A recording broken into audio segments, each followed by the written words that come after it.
Como vocês já devem ter percebido, nossas salas de aulas precisam mudar.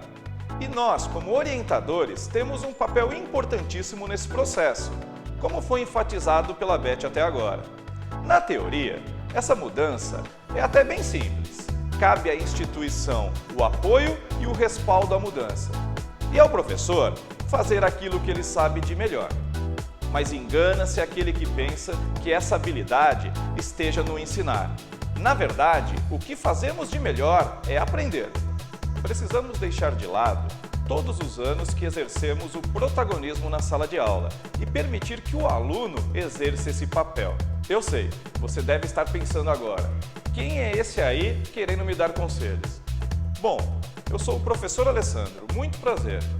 Perdoe-me pela intromissão, é que estou aqui para falar de metodologias ativas e como elas nos auxiliam nessa transformação e principalmente naquilo que é mais importante, no processo de aprendizagem.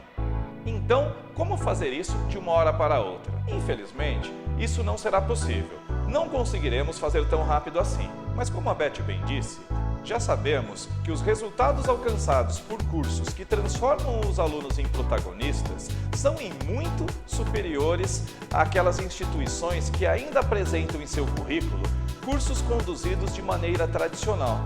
E isso pode ser verificado tanto em questões formais, como os resultados alcançados no mercado de trabalho, quanto na própria satisfação dos alunos, tanto em relação ao assunto trabalhado na aula, quanto até mesmo a forma como ele se relaciona com os seus professores. Por isso, a transformação é tão fundamental. Ainda não falei do mais importante: como mudar nossa sala de aula. Mas calma, é aí que entram as metodologias ativas de aprendizagem. Elas representam um caminho que possibilitará essa transformação.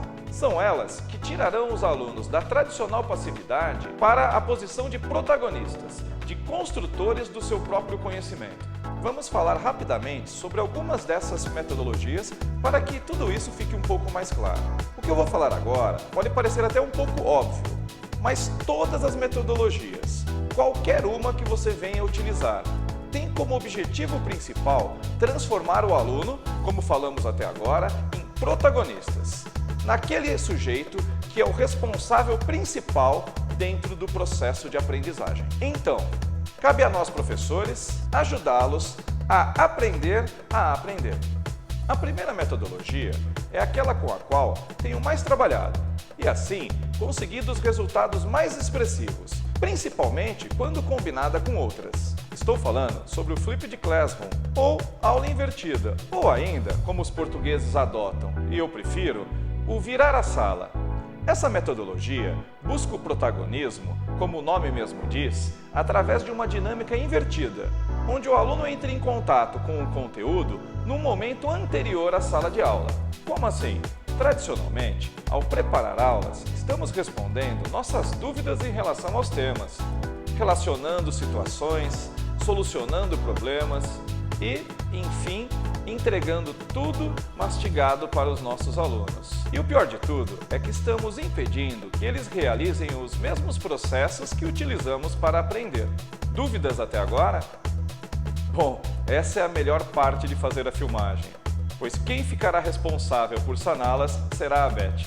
Essa metodologia requer que o assunto seja previamente entregue aos alunos, em forma de videoaula, de textos, videoconferência, blogs, fórum, da forma como você achar mais adequada. Mas preste atenção, o fato de você entregar os assuntos previamente ao aluno não faz de você um professor que se utiliza dessa metodologia, pois, ao fazer isso, você está simplesmente tirando ele da passividade da sala de aula e o transportando para a passividade da sua própria casa. O mais interessante e evidentemente mais importante dessa metodologia é que você, como professor, deve preparar cada um dos assuntos da mesma forma como estivesse preparando a aula, tentando imaginar tudo aquilo que o aluno precise para chegar ao conhecimento determinado, fazendo aquelas perguntas que você mesmo faz quando está aprendendo o tema e preparando uma aula, pois é só assim que o aluno conseguirá o protagonismo com essa metodologia. Outra metodologia muito interessante é o Case Study. Ela requer que o professor entregue ao aluno uma situação real. Eu invento o tempo todo, pois acho que assim fica mais dramático, complexa, cheia de dilemas e que envolva conflitos, que possibilitem, por sua vez, várias soluções, ou até mesmo solução nenhuma. Inclusive, tenho um amigo, um físico, que sempre em suas aulas se utiliza de casos impossíveis de serem respondidos. Até cheguei a indagá-lo, mas por que você faz isso? E ele disse, vai saber se um dia um aluno acerta e eu descubro um novo gênio da física. Bom, cada doido com sua mania. Mas enfim, o Classroom Discussion é uma metodologia diagnóstica. Ela trabalha de forma qualitativa a relação entre professor-aluno e aluno-aluno. Através dela, é possível que o professor comece a compreender como o seu aluno enxerga a realidade e, a partir daí, preparar os temas de forma que eles se tornem significantes para os seus alunos. Peer Instruction. Aqui, os alunos reunidos em grupos são estimulados a compartilhar os seus conhecimentos sobre determinado tema, a fim de se chegar a um conhecimento mais significativo sobre tudo aquilo que foi abordado em sala de aula. Essa é, com certeza, uma das metodologias mais eficazes no processo de aprendizagem, pois com ela, a troca de informação entre indivíduos presentes no mesmo contexto permite uma significativa ampliação do conhecimento, uma vez que vários pontos são abordados e checados por todos, algo que dificilmente seria feito por uma só pessoa.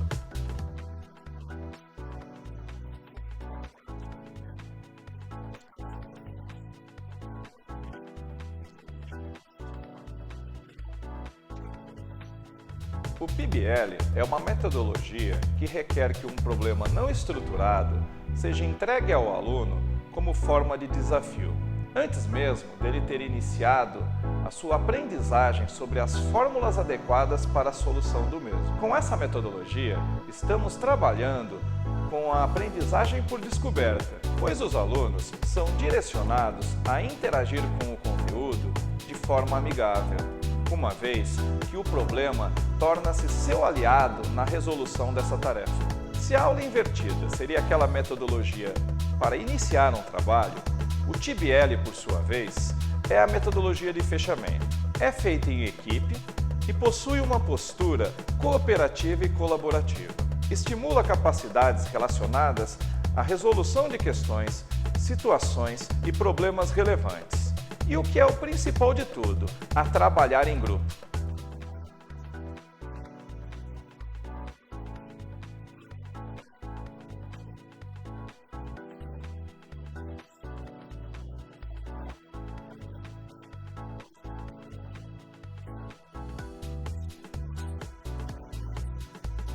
Bem, falei aqui de uma forma sucinta sobre algumas das metodologias que já trabalhamos aqui na ADERE. Na verdade, já pesquisamos e aplicamos em sala de aula mais de 20 delas, e com certeza os resultados foram muito mais impactantes do que nas antigas aulas tradicionais. Gostaria de agradecê-los por terem me escutado e também dizer que utilizar as metodologias mudou minha relação com a educação. Elas fizeram com que me sentisse um professor muito mais preparado, que os alunos se aproximassem muito mais de mim e que também fosse muito mais reconhecido na instituição. Posso garantir que sem as metodologias não teria tido a oportunidade de ter aula com os professores do MIT, de Harvard e de Stanford. Desejo para vocês a mesma sorte que tive com essa utilização. Um abração e, por fim, tirem todas as suas dúvidas com a Beth. Ela está aí e ansiosa por isso. Abração!